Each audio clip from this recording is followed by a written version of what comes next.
مرحبا بكم احبتي متابعي صوت الناصريه ورساله رمضانيه. ضيفي لهذه الحلقه الشاعر حسن الابراهيمي. اليوم راح نتحدث عن شهر رمضان. اكيد اكو اختلاف بين شهر رمضان العام وهاي السنه بسبب جائحه كورونا، واكيد هاي مضايفنا شلون يشوفون بصمتها خلال شهر رمضان. نعم، احنا بالبدء نرحب بكم اجمل ترحيب وحياكم الله بين اهلكم وناسكم. لا انا شويه عاكسك بهذا الكلام مع احترامي يعني لك، احنا انه لا بقضاء سيد دخيل وعشائر ال ابراهيم والعشائر الباقيه، بقضاء سيد دخيل لا ما اختلف عندها رمضان، لان اي نفسها، لان المضايف هي خدمه للوطن وخدمه للحشد، خدمه للقوات الامنيه، خدمه للمواطن بحياته اليوميه، اللي عنده مشكله اللي عنده كذا، فاكيد المضيف ما ينسد بابه. صحيح. فتبقى جلساتنا وتواصلنا واجتماعياتنا عامره ان شاء الله. ويا ربي الامن والامان والصحه والعافيه على هذا البلد الحبيب. الله يحفظك. ايش راح تسمعنا هسه؟ اسمعك قصيده شويه يحبها الجمهور. الله يحفظك. الله يعزك. طيب. الله يعزك. تتحدث عن واقعنا سابقا وان شاء الله حاضرا انه هي موجوده. مشتهي له حكايه حلوه وقهوه مره وقعدة الربضة العصر مرشوشة ماي وغبشة الصيف الحنينة وطابق أمه وحس أبوي الجنناي وغبشة الهاون اللي يعذب صبح ذاك بصوت السمح. إيه طول هيام السبوع ولا تخلص، ننتظر يوم الخميس الليلة جمعة، نبات واصبحنا بصباحه ويا صباح الله الكريم، من السماء وتنزل علينا نعمة الله، لا غريب ولا صديق كلها نعمة تقول كافي، وروح ابوك مو غدا الزهرة ويطبنا تقول كان طبنا عرس. هي هيك الناس كانت القى حمرة وبيضة هنة، تمشي ومشرع ايديك تقول حافي، تهب وتدب العوافي. هي هيك الناس كانت القى حمرة وبيضة هنة، تمشي وتنقط محنة. هي هيك الناس كانت قرصة السياح تاكلها سوا، القاع خضرة وما يظل بيها نوى. هي هيك الناس كانت العاشق وما يسمع الداخل ونين، هذا مشرك بهور الشبايش وما يطوف ببيت حمد ولا يطب سوق الحنين. احنا مو ننضح حضاره اور، احنا الحبوب ويحنا، احنا وابراهيم عمه وهاي دار، احنا حتى انفاسنا تطلع شعر ويطلع الموال وينفس الجقار. كنا بايام العرس صفقه ونين، او ظل الخير ويطشر هايل ببيت الطحين، او لا حزن واحد حزننا او لا نطم مثل الحسين يا ذيك السنين. اليوم نتحدث اكو قصص بيها شعر، بيها فد جماليه، بيها غزل، بيها عتب، بيها يعني كثير من الرسائل للشعراء او للمستمعين. فعلا هو الشعر هو لازم يكون رساله. نعم. واحنا كشعراء عندنا ابلغ الرسائل هي الحب. انا اتذكر عمي اجى من بغداد وصاعد وياه ولد شاب ما يعرفه بالصدر. عمي الله يرحمه من نوع يحب يسولف واجتماعي، فراد يفتح موضوع ويا الولد، قال له طبعا هاي على بلاغه، شوف الاشخاص والمواطنين بالناصريه، يعني حتى الطفل الصغير هو لان كان عمره تقريبا 14 الولد، هيك ذكرى الي. فقال له اكو قبل عندنا موجوده هاي شغله النهوه عن النساء وما ادري شنو. قال له ايه، هذا عمي يسولف على الولد.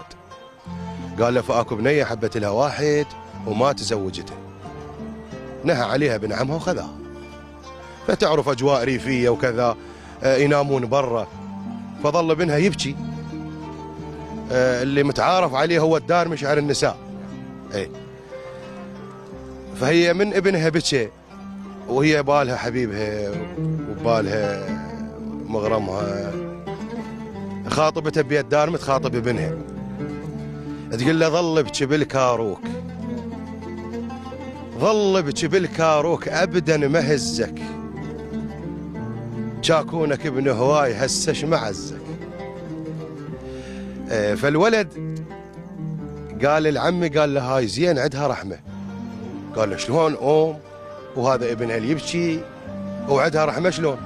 قال له قبل اكو نسوان يسمونهن العارفات، شلون هسه احنا عندنا الدكتورة العارفة قبل دكتورة. قال له فهاي نفس قضيتها، نفس القضية ونفس النهوة. هاي العارفة تعرف الابن تقول إله 4 بكيات. البكية الأولى يبكي، هذا المتن عندنا اللي يسمونه ممتون الطفل ويبكي. الثانية هو بيبكي، والثالثة جوعان، والرابعة مريض. تعرف الطفل من خلال البكاء ماله.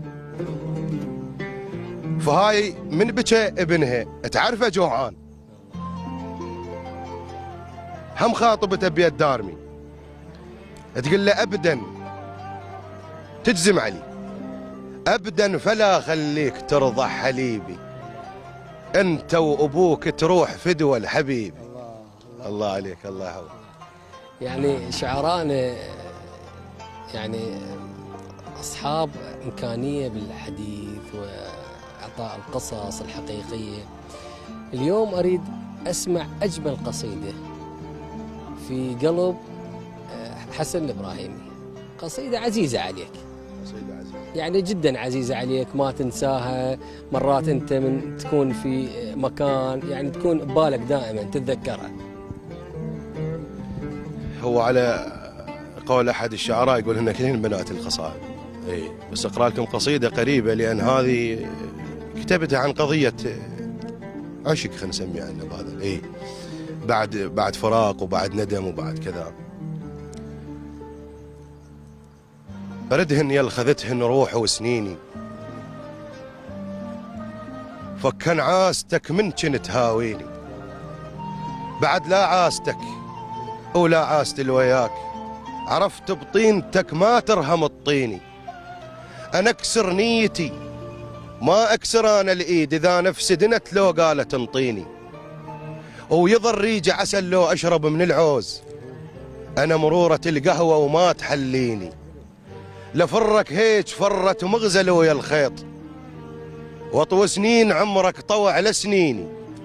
أنا أقدر كل شلك بس تعرض الضحكات، هي أخلاق هاي الما تخليني. أنا أخلاق الدلال اللي ما تعرف الغيظ، أسير على الجمر ودريبه يتويني، واضحك لك كذب مو ضحكة العريس، ويضحك واهسك وانا الدمى بعيني، وردهن يل خذتهن روح وسنيني. عشت مثل الزرع ويواهس الفلاح، يفرح من نموت وهو يسقيني، مثل عيشة الطير وحيلة الصايود، حدر كتر السهم وبحنطة يغريني. ما تنحسب عشرة الحرس والمسجون، يسولف عالشمس بس ما يراويني، مرات اللي يطيح تفيده مني يطيح، عرفت الشان من الجان راتيني. شن نفع المحبة بلا كرامة وعيب، كون الشايل على الظهر يحميني، وروح ومن عساك القلب لا رديت، جي طيب قلب ظليت واليني، نسيتك وانتهت سولف على الحيطان، بس يا حيف ضاعت بالهوى سنين. إلى هنا انتهت حلقتنا لهذا اليوم من برنامج رسالة رمضانية، كان معكم حيدر الإبراهيمي، في امان الله.